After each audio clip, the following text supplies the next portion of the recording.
Chapter 1. A Call from the Void. 8 years later. Earth. New Toronto Underground. The Village. October 10th, 2263. 1540 hours. Find us, Jason. Jason snapped awake, breathing hard, looking around the room. His head was pounding.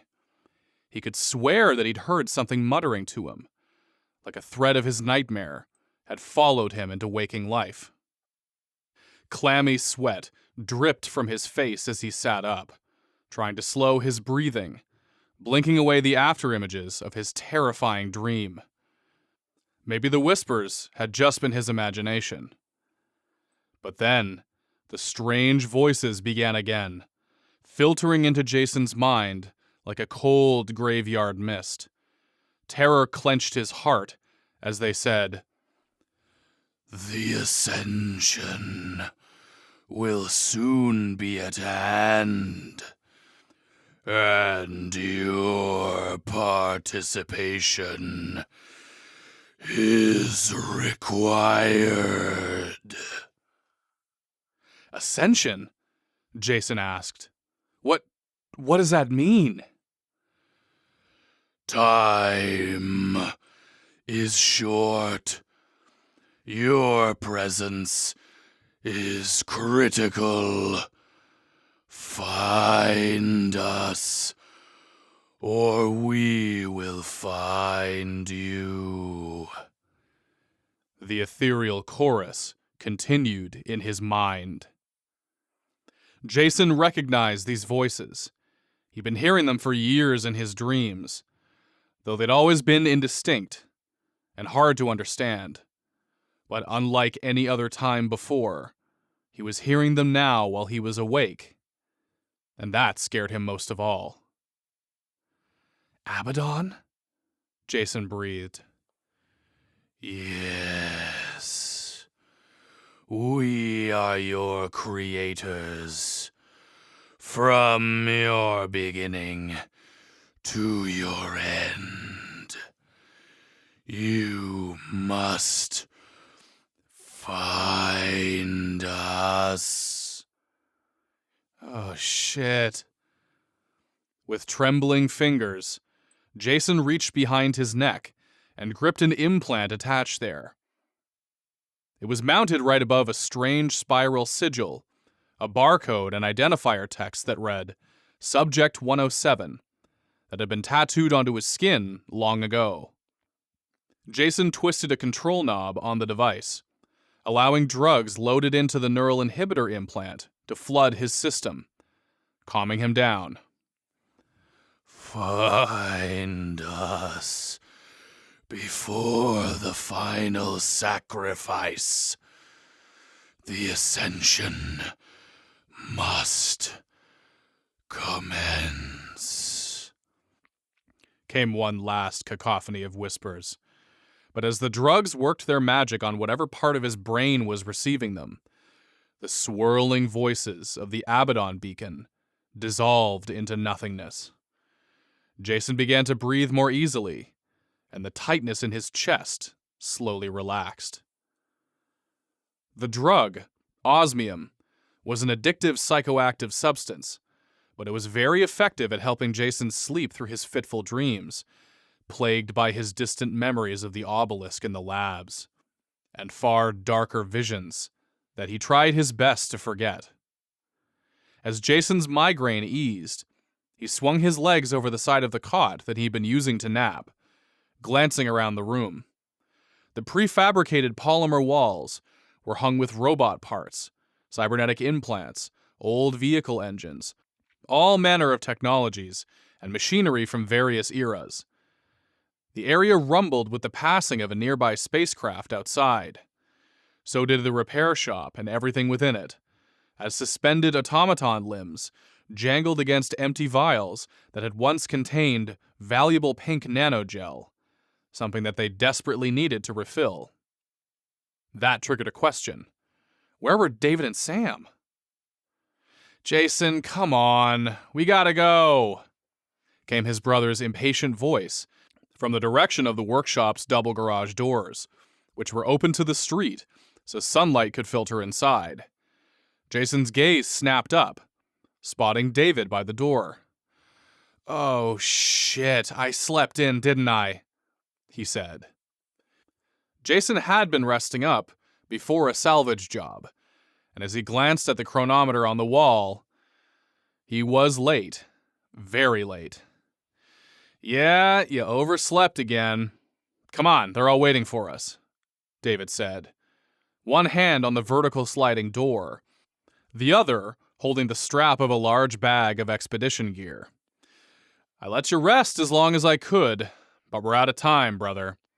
Grab your stuff, we have to get going. Sam's already talking to the governor. A white, citron-tufted cockatoo named Budgie squawked down at Jason, perched on the peak of his brother's red hair. Crap, all right, I'm coming, sorry, give me a sec, Jason said, still a bit breathless as he started scrambling around, looking for his expedition supplies. Budgie clambered down David's clothing with his beak and claws, waddling over to Jason as he bobbed his feathery head in concern. Don't apologize to me. Save it for the governor. Come on, I'll meet you out here, David said, ducking out the doors and into the street beyond. With his expedition gear stuffed into a shoulder bag, Jason ducked out through the rusting garage doors of their repair business, which was topped by a buzzing neon sign that read, Chop Shop. I'm here. I'm good. Jason said, stifling a yawn and scratching his scraggly mop of blonde hair. He had not slept well the night before, nor the previous few nights either. David opened his mouth to reply, but another voice cut him off. Oi, where are you two going? A bald man called, hurrying down the street toward them. Two twitching robots tottered in his wake, sputtering and sparking. David groaned. As if we didn't have enough on our plate today. Hey, Vlad, Jason said, catching one of the man's meter-tall metal robots as it tripped forward on malfunctioning legs, preventing it from face-planting on the permacrete ground. The robot burbled random strings of code through its speakers. Don't tell me that you're too busy to take care of these two, said Vlad, edging into a warning tone. Sorry, Vlad. We're actually heading outside the walls for a bit right now, Jason replied. Outside? My bots are needed in the hydroponics lab, and they're at risk of developing the phage. Please, you must fix them, now, Vlad said. The elderly man shot a desperate look at David, who had taken off his supply bag to check his gear. David looked up, but he shrugged. Can't do it right now, Vlad. Governor's orders. I'm sorry. Jason twisted the inhibitor's knob again, letting the osmium drug calm his nerves. Vlad didn't budge, so he continued. Sorry, Vlad. To fix these guys, we need more spare parts and a lot of nanite gel. But to find all that, we gotta go outside the village. Like David said, it's Yamamoto's call. Vlad sighed, massaging his temples. Okay, all right. If the governor ordered you out on a salvage run, it must be for good reason. He turned his wobbling robots around. Both were nonverbal, but the taller one looked back at Jason, and he could swear that he saw a plea in the bot's single photoreceptor eye. Tell you what, bring these guys back here tonight, Jason said, patting one of the robots on the head. Depending on what we find out there, we should have more than enough new materials and nanites to patch them up. It's all right. Just make sure these two are your top priority when you return, Vlad said, clapping his robots on their scuffed plating to keep them moving. You got it, Jason said, zipping up his frayed jacket as Vlad walked away. Hey, you topped up on osmium? David asked. Yeah, and I grabbed plenty of backups too, Jason said, shaking his supply bag for emphasis. Are you hearing any more spooky eldritch voices in your brain? Well, I did hear something after I woke up, Jason admitted. That's never happened before, though. Not outside my dreams. Huh. Are you hearing them now? David asked, raising an eyebrow at his brother. Jason shook his head. Nah, the osmium chased the weird voices off. Turns out that it works even while I'm awake. Looks like you got nothing to worry about then, brother, David said, as he studied Jason's implant, tapping the blue drug vial loaded into it. You think you'll be fine if we run into trouble out there? Probably, yeah, Jason confirmed. They're just dreams, David.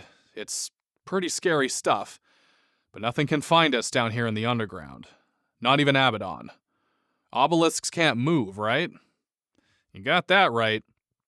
You're full for now, but let me know if you run low, David said, finishing his inspection of the inhibitor's osmium vial and clapping his brother on the shoulder. I have some backups too, just in case. Just don't get too blasted on this stuff, please. No promises, Jason said. Aren't you two forgetting someone? An electronic voice interrupted, booming from the chop shop. A 14-foot tall, red-painted humanoid robot ducked under the doors.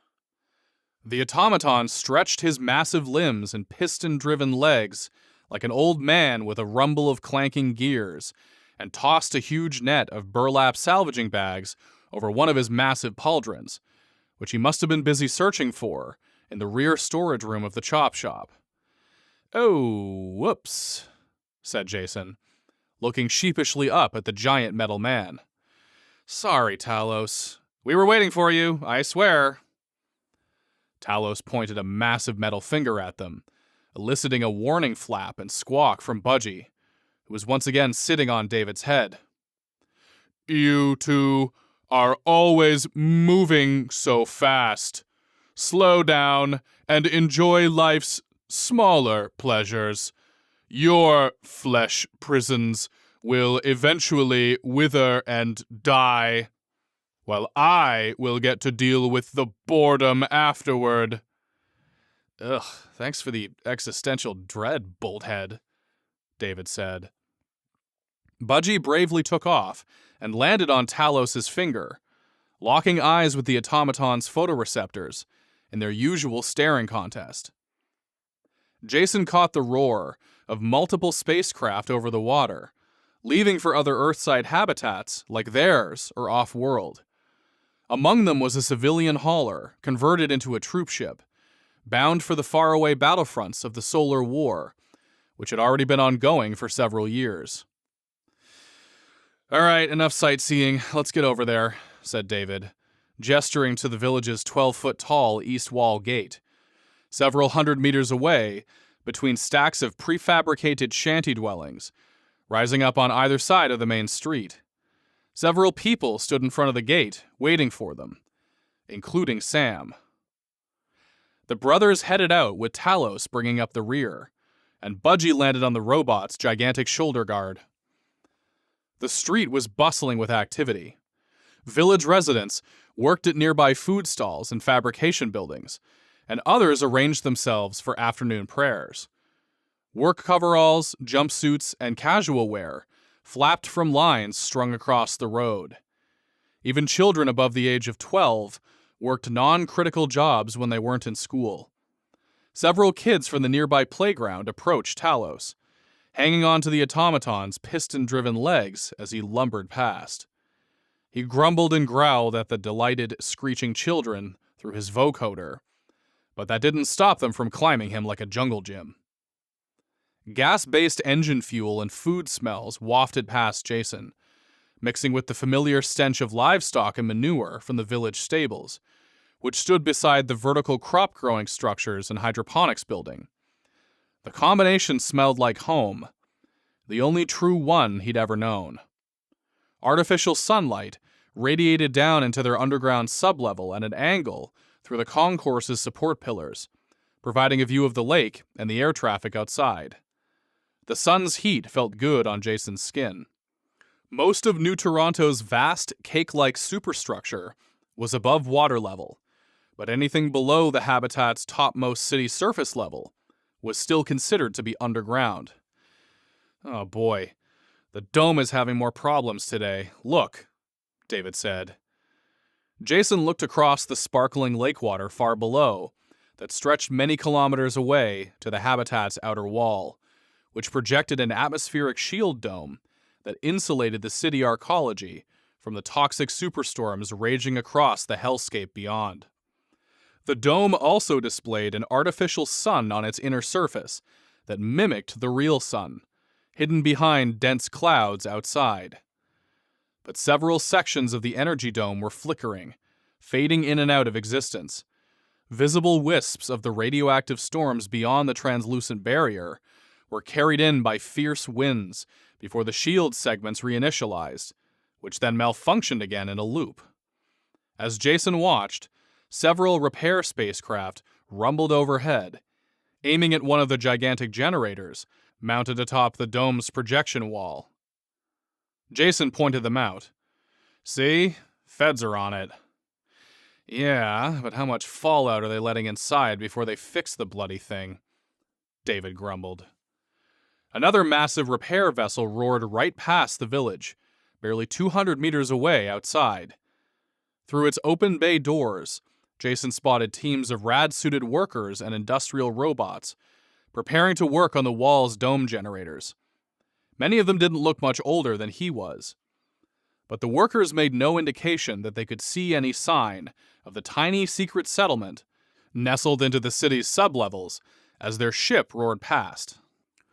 A stealth hologram hid the village from view through gaps in the open-sided causeway. Holo generators displayed a vast pile of collapsed rubble to mask their home from outsiders, allowing it to remain a secret from the outside, and most importantly, from the Federation at large. Dusty midsummer winds whipped past the village wall as Jason and David drew closer. Several volunteer troopers were sitting above the gate, lazily monitoring the ancient automated turret guns, which watched the gloomy area beyond the barrier. Like most militia, they wore a mismatched assortment of fatigues, flak vests, body armor, and improvised plating.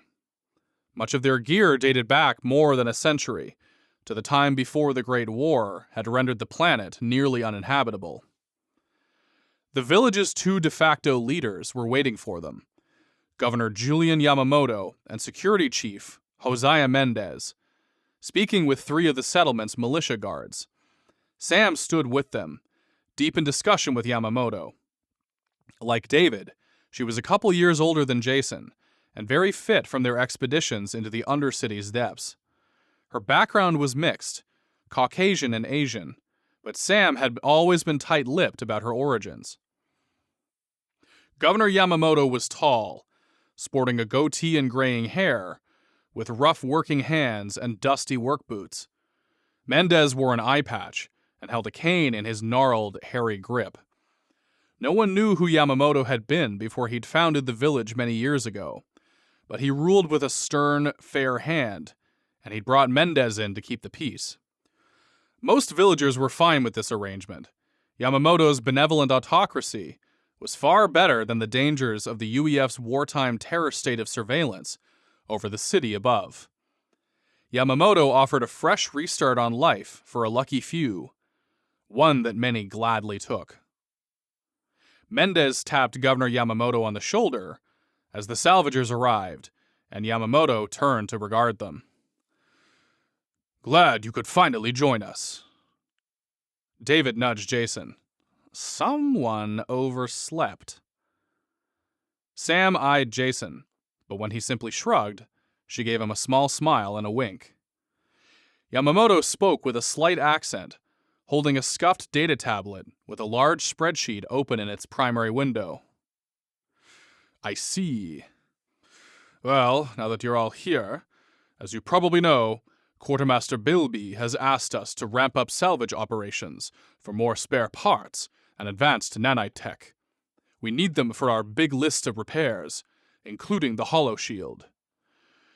We're aware, Governor. The Hollowberry has been acting up a lot lately, Sam replied, scrolling down a list of active repair jobs on her personal tablet, comparing his list to hers. We've got a monster pile of jobs in the chop shop and around the village to complete, but we're low on basically all supplies that we need for repairs, so it's been very slow going. Which is not good, Yamamoto agreed. In light of that, Chief Mendez has chosen 3 of his people for you to train as our secondary salvaging squad. They're all we can spare right now. That crashed spaceship we spotted a few days ago is the perfect target for this exercise. Having additional salvage teams on the roster will give you a break to spend time on repairs. It's much needed by the look of you 3. The governor gestured to the 3 young militia guards standing with them, who snapped to attention. These are your trainees. Sir, the militia team replied, slightly out of unison with each other.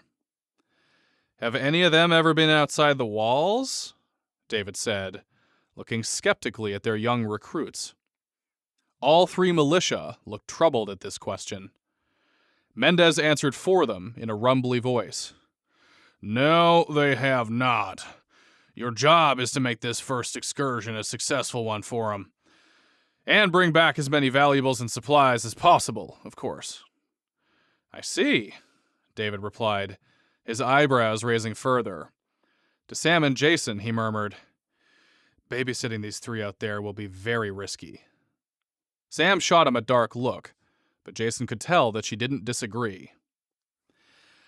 I don't want to suggest that these guys don't have what it takes, but wouldn't it make more sense to send some more experienced militia out with us? Sam asked the governor. This may be a simple routine salvage run, but going outside the walls into the wider Undercity is never a picnic, even for us. Ordinarily, yes, I would agree with you.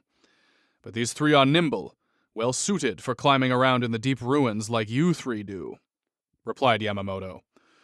We're also understaffed as it is on the walls, and we need our best marksmen here in case of a phage migration, especially if Talos is going with you. Given that you 3 are our most experienced, and only, salvagers, it made the most sense to send these 3 out with you. They'll learn fast. All right, Governor, we'll show them the ropes. But remember, exploring the abandoned underlevels is always a risk, Sam said, making a conciliatory gesture, and glanced at the militia to impress the point upon them. Yamamoto nodded, and Chief Mendez inclined his head in approval, puffing on a locally made cigar. Budgie flapped away from the smoke, disgusted. The 3 recruits also acknowledged Sam's point with timid nods. We know it's dangerous out there, more so now than ever with the increases in phage activity. We're also so low on supplies that we simply don't have a choice but to send you out anyway, Mendez said.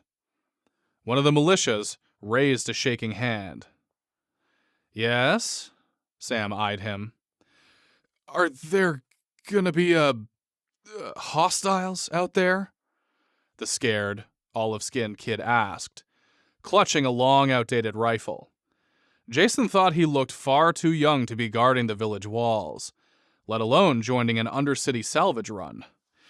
Yes, every part of the Undercity beyond these walls is hazardous, Sam replied to the militiaman.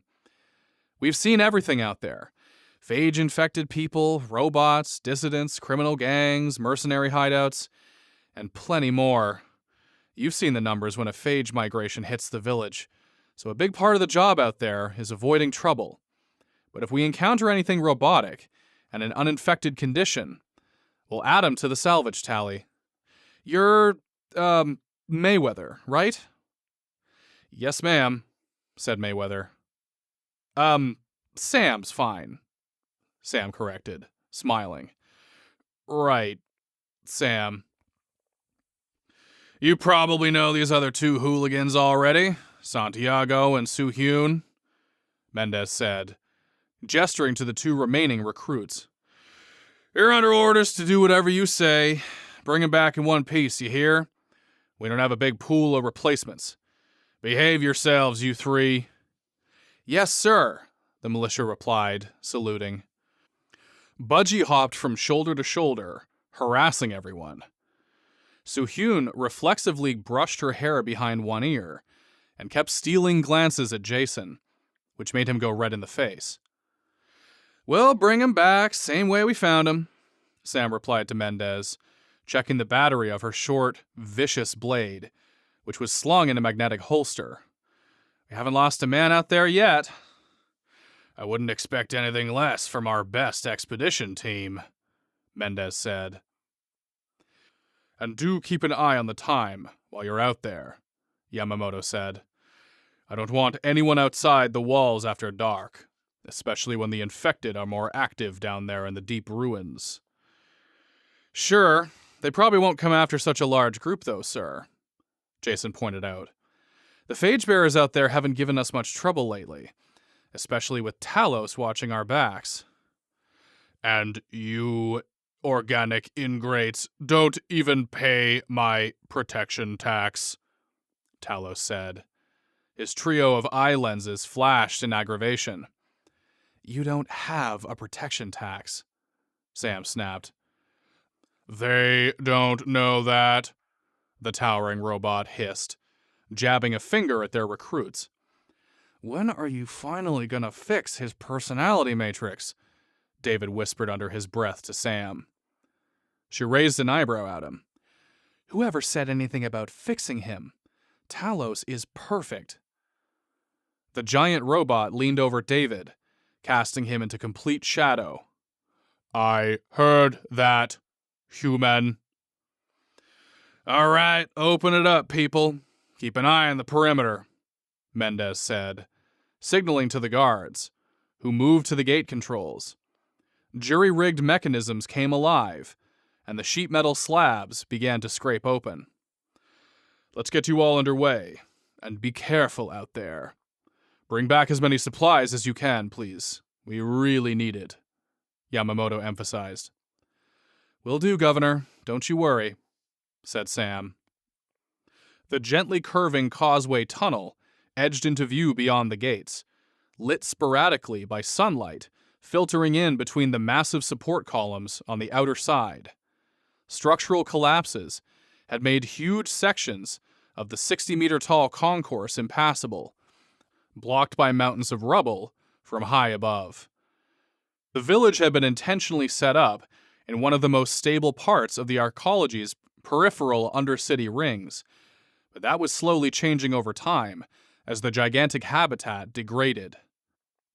Talos' photoreceptors narrowed as he deployed a scanner from his upper carapace. I detect no threats, the red automaton said.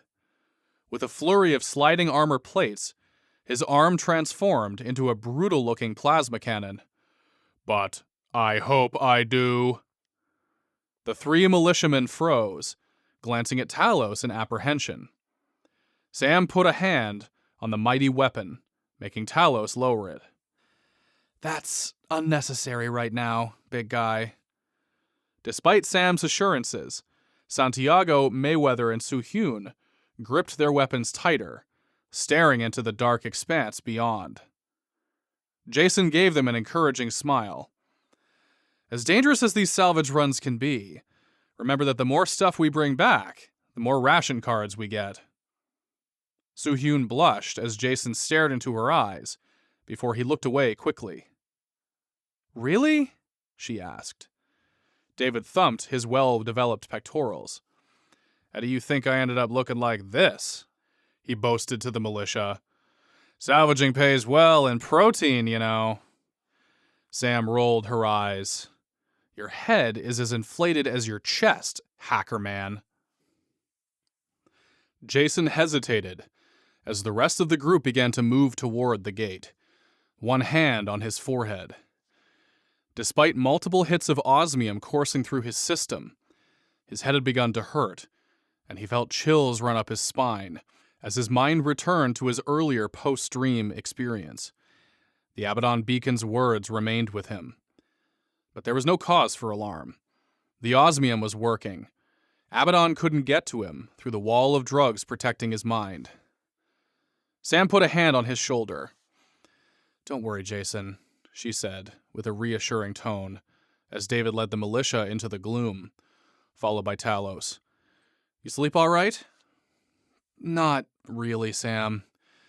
I heard ABADDON after I woke up from that nap. But the drugs are working. I'll be okay, I think." Sam took a step closer and gave Jason's osmium drip a quick twist, depositing another small dose into his bloodstream. "That's good. Let me know if you run into any trouble with the old mental state.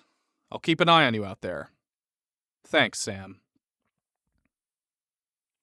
"And there she is," Sam remarked, as the team reached their destination after trekking many levels deeper into the Undercity. "Prime real estate for filthy scavengers like us." A destroyed corporate transport spacecraft wobbled in front of the salvagers and Talos, held in midair by a tangle of foot-thick power cables below a massive gaping hole in the chamber's ceiling. The designation stencil was damaged, but Jason made out the letters UEFCT, Ganesh of Mesopotamia, stamped across the starboard side, hinting at an origin from one of the Southeast Asian habitats. Dappled sunlight played across the ship's broken hull, trickling down through the city's superstructure. The ship had been caught in the thicket of inert cabling after crashing through the arcology's many levels, tangling as it came to rest down here. The salvagers stood on a permacrete cliff, with the sausage-shaped transport suspended 15 meters away over a sheer drop into the city's deep ruins, where polluted waves crashed far below. At 45 meters long, the spacecraft only had 2 engines left out of 6, with no anti-gravity repulsors remaining. The vessel was a disaster, but ripe for plundering. Still panting from their hike, Soo-Hyun gazed at their target and gulped. "We're going inside that?" "Yep," Jason replied. Budgie shrieked. "Scanning. No life signs aboard," Talos announced. "No sign of active rad leaks either. You vulnerable flesh sacks are lucky today." "Don't jinx us, please," David murmured. The corporate hauler, which was crumpled like a sad accordion, groaned under its sagging weight. Acrid-smelling fluids dripped from broken ports along the hull. Running lights flickered, and exposed sections of the ship's innards sparked pitifully. Sam pulled on a pair of thick safety gloves. "All right, I'll head inside first, check it out for hazards. Then we'll get to stripping her down." "How do we know that the UEF won't come down here looking for this thing?" Santiago asked. David shook his head. "It's been weeks since this thing crashed. Yamamoto wouldn't have sent us down here if there was a risk of discovery by the Upworlders. If the Corpos haven't bothered with retrieval, the Feds won't either. They're too busy wasting time on their stupid solar war." "Would you do the honors, Talos?" Sam asked, drawing and pointing her short blade at the ship, which was attached to a reel device on her hip with a long electrical cable. Talos groaned, retracting his buzzing, steaming plasma cannon. "All work, no fun." The robot fired a gas-powered grappler from the upper left side of his torso, crunching a cable deep into the ship's starboard flank. The mechanism locked in place with an audible clunk, so it couldn't be released from Talos' body by accident. Though the transporter was far larger than Talos, he lumbered backward, dragging the suspended vessel closer to the cliff's edge. When it wouldn't swing any further, Talos clamped his giant boots down with gas-powered grounding spikes, cracking the permacrete. "There, have at it, peasants. I'll stand here and do nothing." Careful, big guy. I don't want to go spelunking for you if this heap takes a fall, David warned, peering over the edge. Water lapped against the crumbling docks and titanic support structures sprouting from the waves hundreds of meters below them. I have run 10,000 simulations on how to move this vessel without compromising it. Have some faith, squishy organic, Talos scoffed.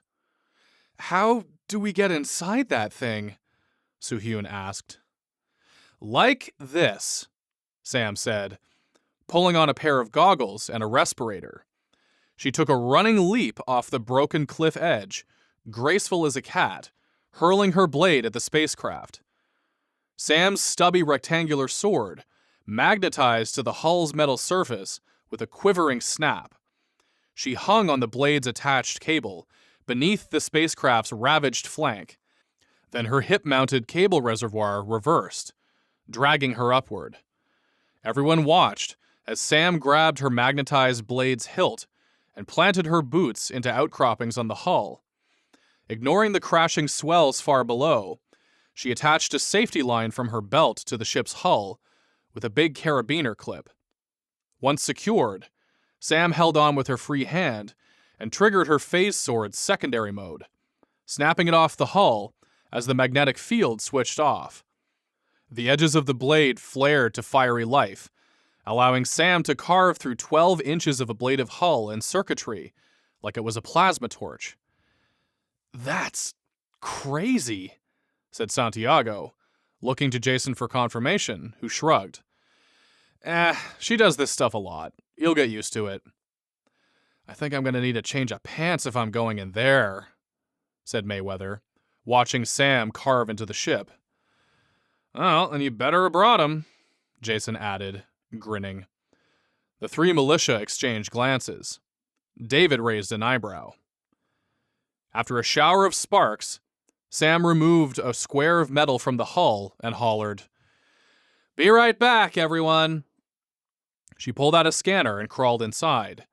Less than a minute later, Jason heard a grinding noise, and a loading ramp fell from the ship's underside with a loud clang, bridging the gap between the permacrete ledge and the suspended cargo vessel. Sam strolled down the incline toward the waiting group, twirling her sword on its cable as she removed her protective gear. Okay, it's safe enough in there, more or less. Who's up first? We have a lot to teach you guys about. Budgie squawked, taking off and going nuts in the air above their heads. Moments later, Talos spoke. Alert! The scanner sticking out of his beetle-like rear carapace was beeping as he elaborated. Vermin approaching. I cannot blast them in my current state, which is an incredible pity. Sam tensed, raising her sparking blade, while everyone else readied their weapons. Everyone, protect Talos. Things are about to get a bit choppy.